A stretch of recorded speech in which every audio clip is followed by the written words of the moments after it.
राधे राधे। राधा रानी की कृपा आप सब पर सदा बनी रहे। जय माता दी। नवरात्रि पर्व की आप सभी को हार्दिक शुभकामनाएं। आज हम इस वीडियो में नवरात्रि की पूजा विधि के बारे में जानेंगे। तो चलिए अब हम अपनी वीडियो को शुरू करते हैं।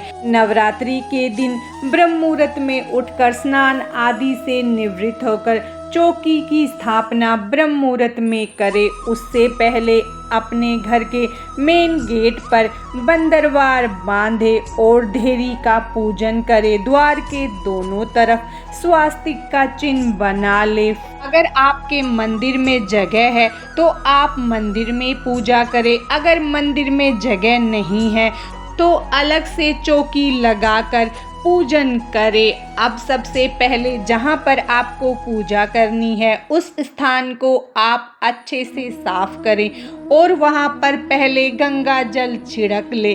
उसके बाद एक चौकी ले, उस चौकी पर लाल रंग का कपड़ा बिछाए।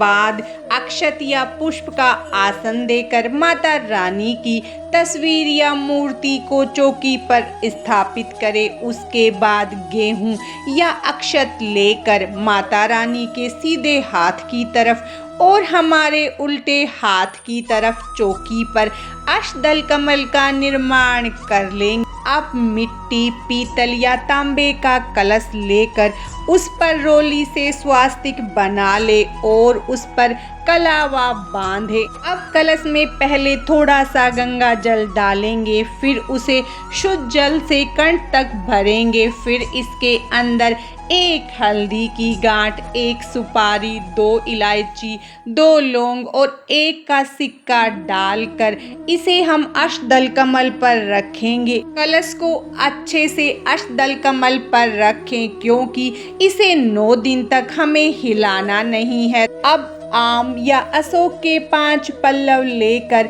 उन पर हल्दी और रोली से हम टीका करेंगे। उसके बाद उन पल्लव को हम कलश में रख देंगे। इसके बाद कलश पर पूर्ण पात्र रखेंगे। अक्षत या गेहूं किसी भी चीज से हम पूर्ण पात्र को भरकर कलश पर रख देंगे। उसके बाद अब हम एक पानी वाला नारियल लेकर उस पर लाल कपड़ा या चुनरी बांधकर उस पर कलावा लपेटेंगे और उसे कलश पर रखेंगे। अगर आप नारियल को खड़ा रख रहे हैं तो उसका मुख ऊपर की तरफ रखें। अगर आप नारियल को लेटाकर कलश पर रख रहे हैं तो उसका मुख आपकी तरफ रखें। इस तरह से हम कलश की स्थापना कर लेंगे। अब हम थोड़े से पुष्प या अक्षत का आसन देकर चौकी पर गणेश जी को विराजित करेंगे। अगर आपके पास गणेश जी की मूर्ति या प्रतिमा नहीं है तो आप सुपारी से भी गणेश जी का निर्माण कर सकते हैं। अब हम एक मिट्टी का पात्र लेकर उसमें थोड़ी सी मिट्टी डालेंगे। फिर उस पे हम हल्दी और रोली से तिलक करेंगे। फिर उस पर हम कलावा बांधेंगे। अब हम इसमें जौ बोएंगे। हम जौ को एक रात पहले ही पानी में भिगो कर रख लेंगे। उसके बाद मिट्टी में हम जौ डालेंगे और थोड़े से जल में गंगा जल मिलाकर उन पर जल सींच देंगे। और अब माता रानी के उल्टे हाथ की तरफ थोड़े से अक्षत या गेहूं से ढेरी बनाकर उस पर जौ का पात्र रखेंगे। अब एक प्लेट में हम रोली से स्वास्तिक बनाएंगे और उसमें हम अखंड दीपक जलाएंगे। अखंड दीपक के लिए आप पीतल, मिट्टी किसी का भी दीपक ले सकते हैं। अब हम दीपक में कलावे से बनी बत्ती डालेंगे। उसमें थोड़ा सा कपूर डालेंगे। अब उसे चौकी पर हमने जिस प्लेट में स्वास्तिक बनाया है उसमें रखेंगे। अगर आप किसी मनोकामना के लिए अखंड ज्योति जला रहे हैं तो ज्योति जलाने से पहले अपनी मनोकामना मन में सोचे और ज्योति जलाते समय ये मंत्र जरूर बोले, करोति कल्याणम आरोग्यम धन संपदा शत्रु बुद्धि विनाशाय दीपम ज्योति नमस्तुते। इस मंत्र को बोलकर अखंड ज्योति को जला दे। उसके बाद अगर आप अखंड ज्योति नहीं जलाना चाहते हैं तो आप छोटा दीपक जलाएं अब हम जल छिड़क कर चौकी का शुद्धिकरण करेंगे। इसके बाद हाथ में थोड़े से अक्षत, पुष्प और जल लेकर हम अपने नवरात्रि व्रत का संकल्प के बाद भगवान का आवाहन करें। माता रानी, कलश के देवता गणेश जी सबका आवाहन करें और अक्षत पुष्प को माता के चरणों में अर्पित करें। उसके बाद शुद्ध जल लेकर स्नान की भावना करवाते हुए चौकी पर विराजित सभी देवताओं का स्नान करवाएंगे। अब हम सबसे पहले भगवान गणेश का पूजन करेंगे। भगवान गणेश को रोली से तिलक करेंगे, जनेऊ समर्पित करेंगे, वस्त्र स्वरूपी भगवान को कलावा समर्पित करेंगे। फिर हम भगवान को अक्षत समर्पित करेंगे और अब हम भगवान को पुष्प समर्पित करेंगे। अब हम माता रानी को तिलक करेंगे। उसके बाद फोटो में विराजित सभी देवी देवताओं को तिलक करेंगे। फिर हम कलश को तिलक कर लेंगे और दीपक को भी हम तिलक कर लेंगे। अब हम सभी को अक्षत समर्पित करेंगे। अब हम माता रानी को चुनरी समर्पित करेंगे और वस्त्र स्वरूपी कलावा समर्पित करेंगे। कलश को कलावा समर्पित करेंगे और दीपक को भी कलावा समर्पित कर देंगे।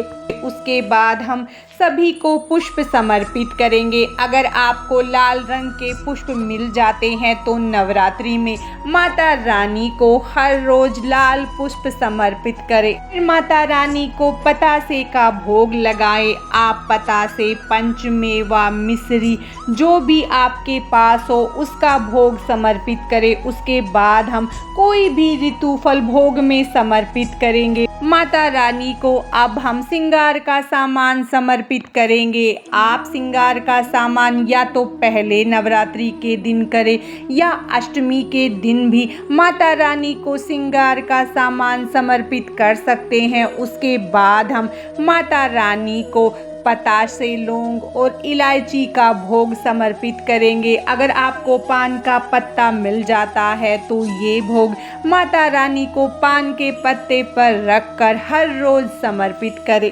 अब हम दक्षिणा समर्पित करेंगे। उसके बाद धूप जलाएंगे। फिर हम छोटा सा हवन करेंगे। हवन सामग्री से भी आप हवन कर सकते हैं या आप कपूर जलाकर भी हवन कर सकते हैं। उसके बाद हम एक सराई लेकर उसमें कपूर डालेंगे और उसे जलाएंगे। फिर उसमें हम 2 लौंग फूल वाली डालेंगे। उसके बाद हमने माता को जो भोग चढ़ाया है उसमें से थोड़ा सा भोग हम अग्नि में डालेंगे। हम हाथ में थोड़ा सा जल लेकर इसके ऊपर से घुमाएंगे।